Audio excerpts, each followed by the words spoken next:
ప్రజాపాలన ప్రభుత్వంలో ఇప్పటి వరకు ఉన్నటువంటి ఐటీఐల స్థానం లోపల అడ్వాన్స్డ్ టెక్నాలజీ సెంటర్స్ పేరు మీద ఒక ఉపాధి అవకాశాలను మెరుగుపరచాలనే ఆలోచనతోటి సంకల్పం తీసుకొని మొదటి దశలో 65 ఏటీసీలను ప్రారంభించి ఈరోజు వాటిని కార్యరూపం దాల్చే విధంగా వ్యవహరించినటువంటి గౌరవ పెద్దలు ముఖ్యమంత్రి గారికి ఒక్కసారి అందరు గట్టిగా చప్పట్లతోటి ధన్యవాదాలు తెలియాల్సిందిగా కోరుతా ఉన్నాను. అదేవిధంగా వేదిక మీద ఉన్నటువంటి గౌరవ మంత్రి శ్రీధర్ బాబు గారు, అదేవిధంగా మరో మంత్రి పెద్దలు పొంగులేటి శ్రీనివాస్ గారు, నగర మేయర్ విజయలక్ష్మి గారు, గౌరవ పార్లమెంటు సభ్యులు అనిల్ యాదవ్ గారు, గౌరవ ఎమ్మెల్సీలు, డిప్యూటీ మేయర్ గారు, చైర్మన్లు, అధికారులు, ఇక్కడికి విచ్చేసినటువంటి ఈ యొక్క లేబర్ అండ్ ఎంప్లాయ్మెంట్కి సంబంధించినటువంటి ప్రిన్సిపల్ సెక్రటరీ దానకిషోర్ గారితో పాటుగా వారి యావత్ సిబ్బంది, అధ్యాపక వర్గం అందరికీ కూడా హృదయపూర్వకంగా నమస్కారాలు తెలియజేస్తా ఉన్నాను.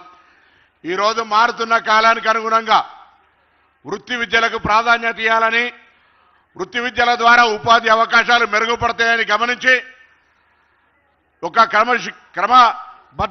క్రమబద్ధీకరణ లోపల భాగంగా చాలా ఉన్నటువంటి ఓల్డ్ ట్రెడిషన్లో ఉన్నటువంటి ఐటీలన్నింటినీ టాటా వారి సహకారంతో అడ్వాన్స్ టెక్నాలజీకి సంబంధించినటువంటి ఆలోచనతో ముందుకు తీసుకుపోయేదానికి మరి మార్గం చూపెట్టినటువంటి గౌరవ ముఖ్యమంత్రి గారికి, అదేవిధంగా మరి బయట ఉన్నటువంటి ఈ కార్మిక శాఖ మంత్రి డాక్టర్ వివేక్ గారికి అందరూ కూడా పేరు పేరున ధన్యవాదాలు తెలియజేస్తూ, ఈరోజు ఇంజనీర్ చదివినా ఇతరత్ర చదివినా సాంకేతికమైనటువంటి వృత్తి నైపుణ్యత లేకపోతే భవిష్యత్తు లేదు అని గమనించి ఆ వృత్తి నైపుణ్యతకు సంబంధించి ఐటీఐలే ఏటీసీలు వేదికగా మారాలని ఆలోచనతో ఈ కార్యక్రమం తీసుకున్నందుకు తప్పకుండా తెలంగాణ యువత పక్షాన ధన్యవాదాలు తెలియజేస్తూ, వీరందరూ కూడా ఈరోజు ఐటీఐ ఏటీసీలో చదువుతున్నటువంటి వాళ్ళందరూ భవిష్యత్తులో వెంటనే ప్లేస్మెంట్ దొరికే విధంగా గౌరవ ముఖ్యమంత్రి గారు చర్యలు కూడా తీసుకుంటా ఉన్నారు, ప్రోత్సాహం ఇస్తా ఉన్నారు. అందరూ కూడా రాబోయే కాలంలో మనకు 20 నుంచి 30 సంవత్సరాల లోపల యువత దాదాపు 70 లక్షల పైన ఉన్నట్టుగా లెక్కలు చెప్తా ఉన్నారు. వాళ్ళందరూ కూడా ఉపాధి అవకాశాలతో స్వయంగా వాళ్ళ కాలం మీద వాళ్ళు నిలబడే ఆలోచనతో జరుగుతున్న ఈ కార్యక్రమానికి మరొకసారి ధన్యవాదాలు తెలియజేస్తూ, ముఖ్యమంత్రి గారు మొన్న ఉస్మానియా వైస్ ఛాన్సలర్ గారు వస్తే ఒక మాట నేనున్నా అక్కడ వారొక మాట చెప్తా ఉన్నారు. గతంలో ప్రభుత్వాల దగ్గర ఆర్థికంగా ప్రజలకు ఎంత అంటే అంత సహకారం చేసేటువంటి అంశం ఉండే, భూములు ఉండే.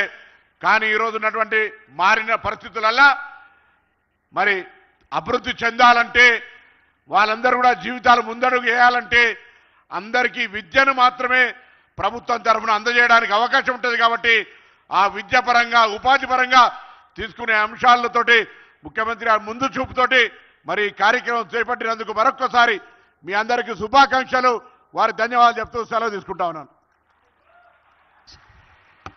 Thank you sir. Web casting ద్వారా తెలంగాణలోని అనేక ఏటీసీలు అనుసంధానంగా ఉన్నాయి. వేలాది మంది చూస్తున్నారు అనేక ప్రాంతాల నుంచి ప్రత్యక్షంగా మీతో పాటు. మరి ఈ సాంకేతిక పర్వదినంలో సంబంధిత శాఖ మంత్రులు మన మంత్రి జి వివేక్ వెంకటస్వామి గారు ఇప్పుడు ఆన్లైన్లో వారి శుభాకాంక్షలు తెలియజేస్తారు. Honourable minister for labour, employment, training and factories, mines and geology Shri G Vivek Venkataswamy గారు.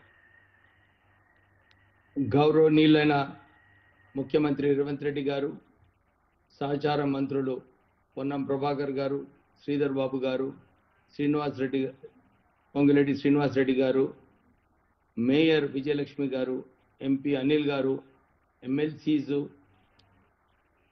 సెక్రటరీ లేబర్ దానకిషోర్ గారు, ఏటీసీ సంబంధించిన టీము, విద్యార్థులు అందరికీ కూడా పేరు పేరున నమస్కారములు. కాంగ్రెస్ ప్రభుత్వం వచ్చిన తర్వాత ముఖ్యమంత్రి రేవంత్ రెడ్డి గారు గ్యారంటీ స్కీమ్ ఇంప్లిమెంట్ చేయడం జరిగింది.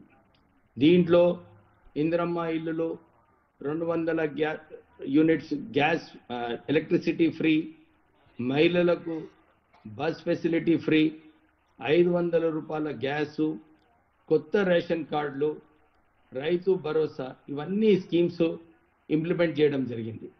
ఇది సరిపోదు. ఈ రాష్ట్రంలో కాంగ్రెస్ ప్రభుత్వం రావటానికి అప్పుడు ముఖ్యమంత్రి గారు 2 లక్షల ఉద్యోగాలు కల్పిస్తానని చెప్పి మాట ఇచ్చారు. దాని ప్రకారంగానే ప్రభుత్వం ద్వారా 60,000 ఉద్యోగాలు ఆల్రెడీ కల్పించడం జరిగింది. కానీ ప్రైవేట్ సెక్టర్లో వీళ్ళందరికీ ఉద్యోగ అవకాశాలు కల్పించాలి. 10 సంవత్సరాలు టీఆర్ఎస్ ప్రభుత్వంలో ఐటీఐ సంస్థలన్నీ కూడా నాశనం చేయడం జరిగింది. ఒక్క పైసా కూడా ఖర్చు పెట్టలేదు.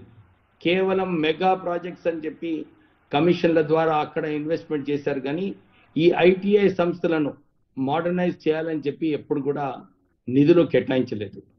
ముఖ్యమంత్రి రేవంత్ రెడ్డి గారు ఇది దృష్టిలో పెట్టుకొని ఈ రాష్ట్రానికి ఒక మంచి స్కిల్ యూనివర్సిటీ అవసరము, స్కిల్ డెవలప్మెంట్ సెంటర్స్ అవసరం అని చెప్పి మొదటి రోజు నుంచి మాట్లాడుతున్నారు.